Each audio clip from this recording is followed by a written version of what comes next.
So I got this croissant with chocolate and a coffee. That's a good start of the day, I think. And then I'm going home and pack the motorbike, and then I'll go to Dunkirk.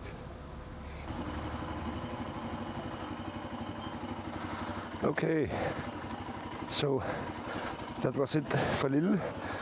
Now we are heading for Dunkirk. If I can get out of here.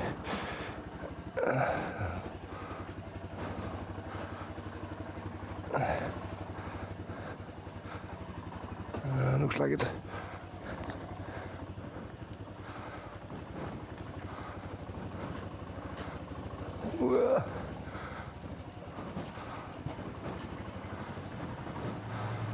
Okay.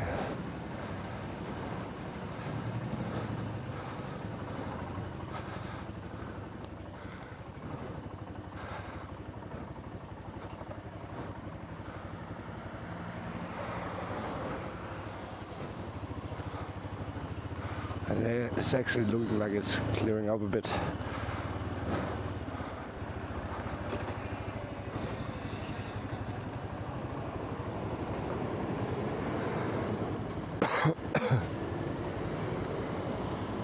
Oh, it's blue sky.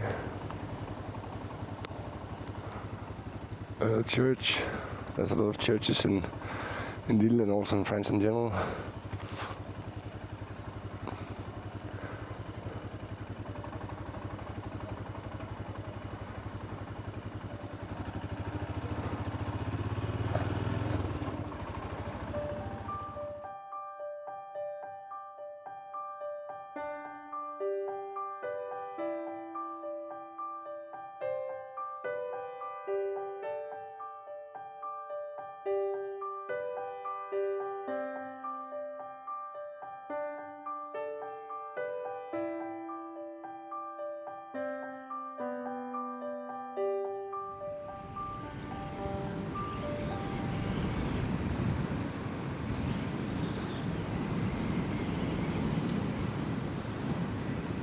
So, for those of you that don't know, the reason why I'm going to Dunkirk, and I'll tell you more about this later, is basically that during the Second World War it was a very, very important point of the beginning of the war,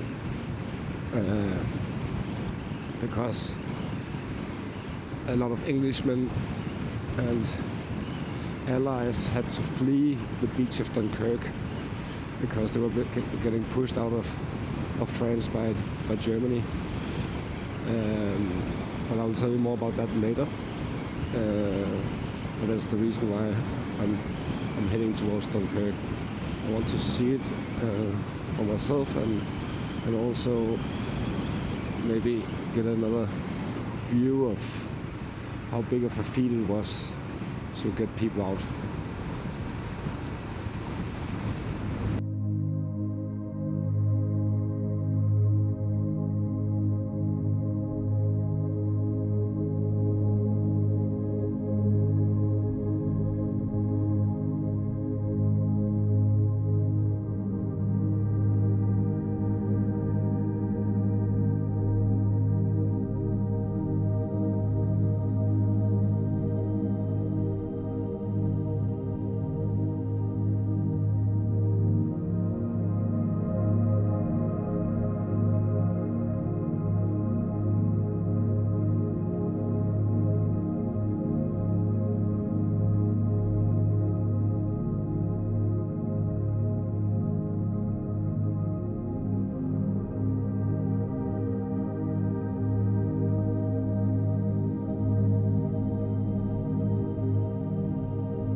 Okay, so I arrived in Dunkirk,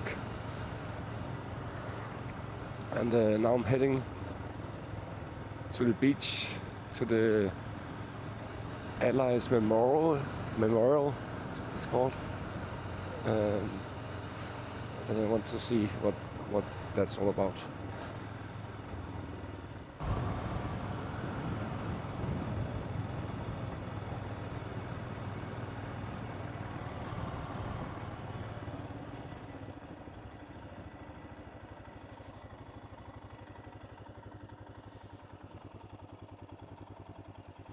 So I just arrived here at the beach of Dunkirk and the Allied Memorial, and they've made this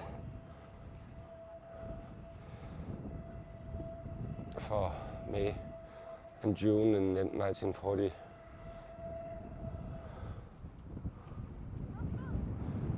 And I'll try to go down to the beach.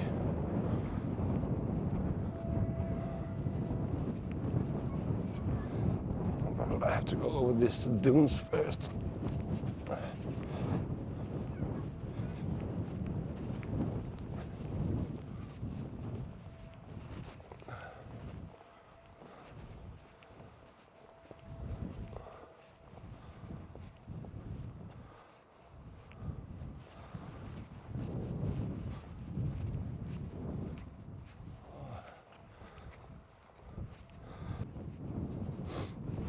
So basically,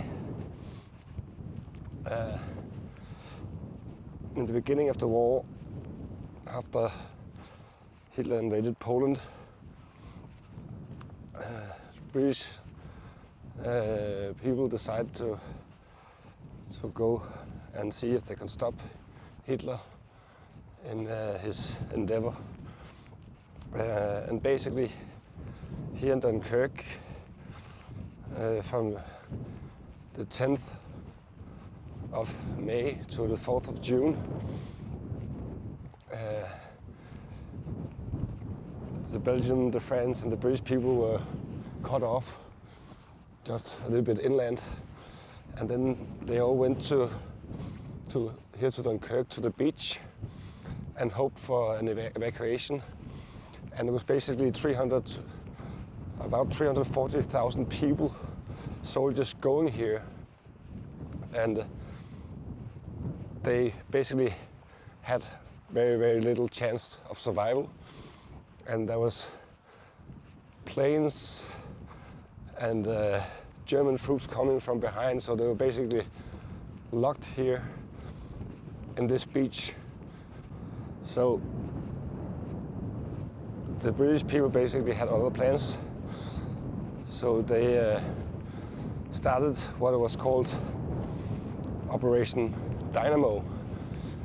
And basically, Operation Dynamo was taking all the harbors that was closest to this part of France, but in England, and take all the ships they could get.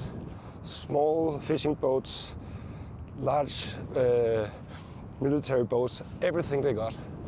And then they sailed over the channel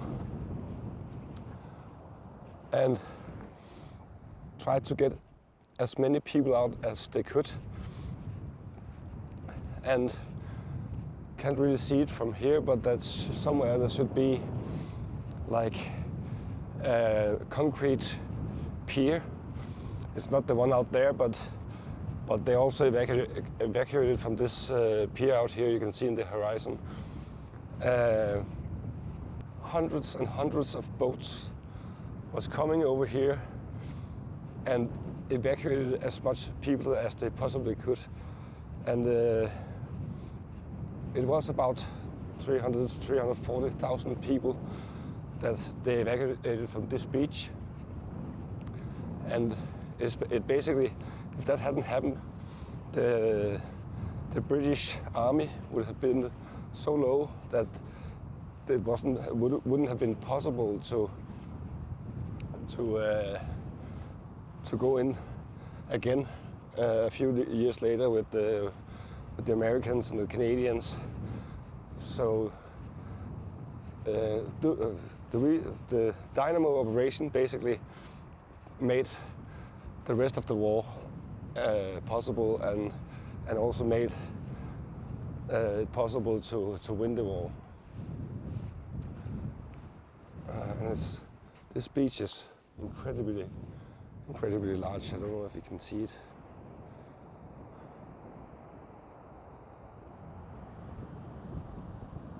So I'm nearing the museum, and this is what is called Bastion 32, and this is basically where the evacuation of Operation Dynamo was directed from the French side of the channel. You can see here is a plate with, you know, the planes and the people that was evacuated and shipwrecks and stuff like that. Small boats.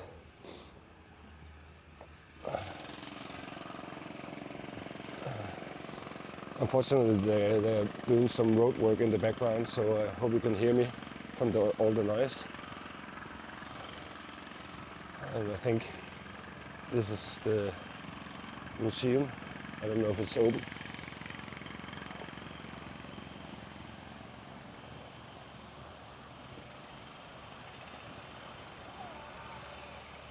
Let's just go over here. This is one of the artillery cannons.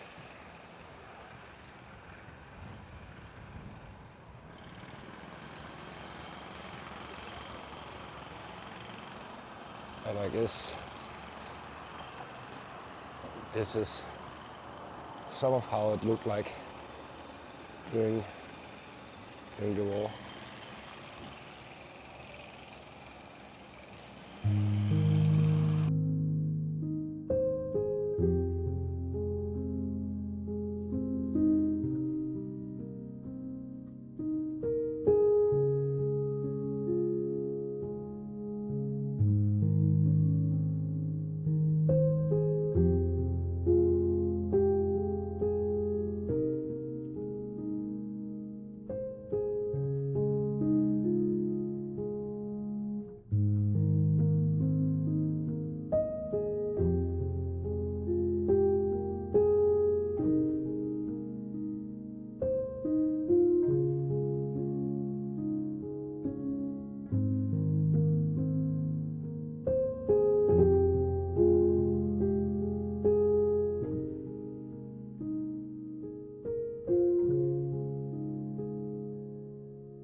So I just got out of the museum, I was allowed to film in there, but I wasn't allowed to speak loudly, so that's why I only took like some few shots for making a little bit of atmosphere. But as I mentioned a little bit in there, but I was whispering, but I'm going to say it out here because I can talk a little bit louder. Basically, what we keep forgetting is that it was not only, the French, the Belgian, the English people that was evacuated from this war. As I said before, the Indian people was colonized by England, so a lot of the lives that both was lost during the Second World War, but also evacuated in the Second World War was actually from India, and also was what is now Pakistan. So you have to remember that it was not only the European lives both lost and evacuated. It was also people from India and Asia. So you're probably wondering why the sun is rising right now. And the reason is that when I left Dunkirk yesterday, it dawned to me that even though it was really, really nice to see, and I love to see the beach and the museum, but it wasn't really enough footage for one episode. So I decided to combine Normandy, Omaha Beach with Dunkirk. So I'm going to Normandy right now. It's in about 150 kilometers. So it's in about 2.5 hours. I'll be there.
So I arrived here in the American War Cemetery, and behind me you can see Omaha Beach. I'll try to see if I can get down there afterwards, but you can't really get down there from the cemetery. But this side, you will see it in just a second, is breathtaking. Basically, there's so many graves here. It's basically there's 9,388 graves here,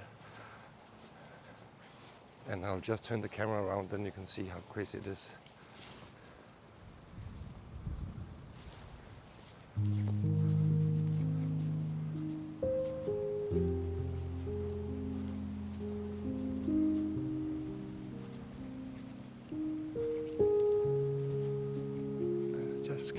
Keeps going.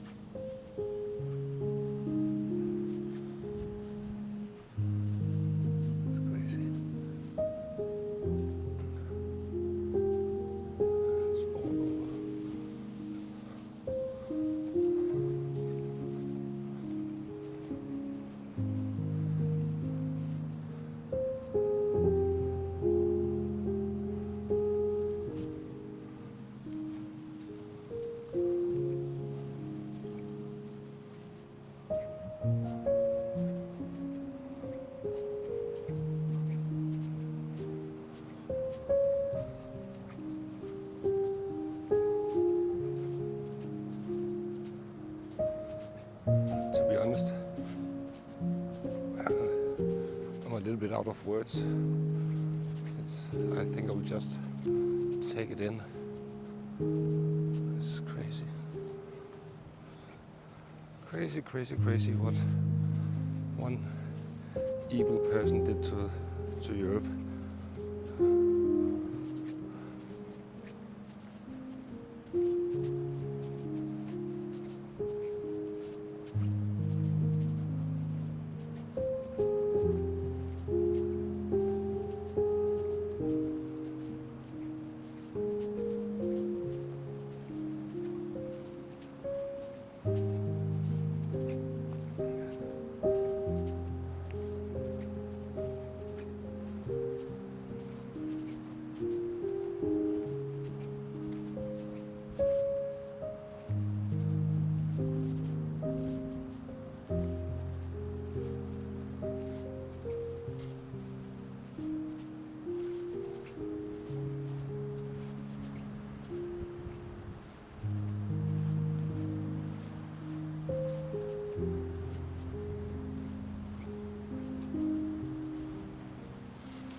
And I just figured out, like, on every Jewish tombstone they're laying these stones. I don't know what it is for, but I guess it's a way to pay respect to all the Jews that died during the Second World War as well. You can see here there's one more.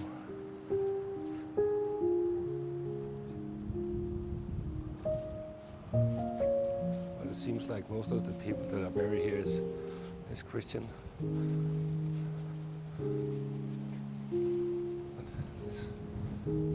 It's just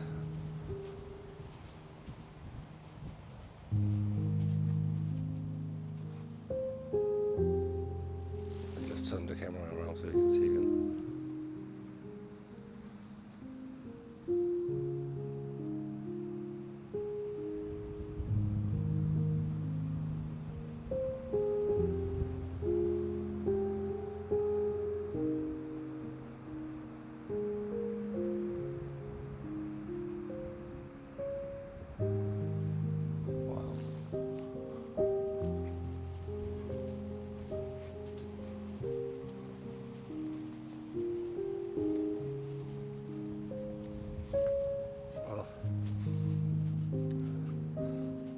I'll try to figure out how to get down to the beach. I also want to see the place they came from the seaside doing Operation Overlord. Okay guys, I have arrived here at Omaha Beach. I hope you can hear me because there's a lot of wind here, so I don't know if my voice is coming through. But this humongous long strip of beach is Omaha Beach. What you can see down there in the horizon, just try to zoom in a little bit. There's some cliffs down here. That's Utah Beach.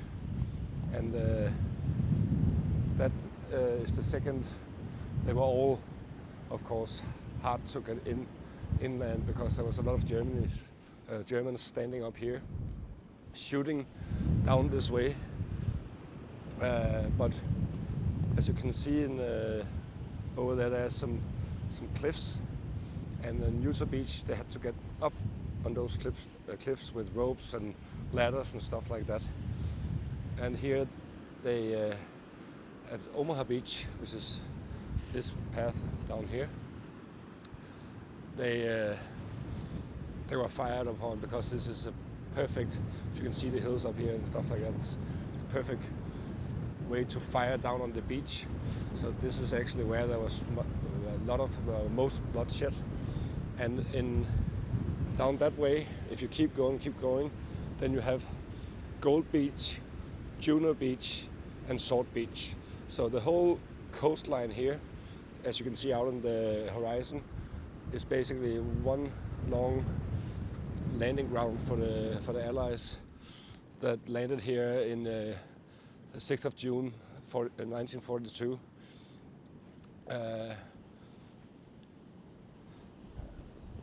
This is, for me, it's amazing to see, but if you don't think about Second World War or something like that, it's just an amazing beach.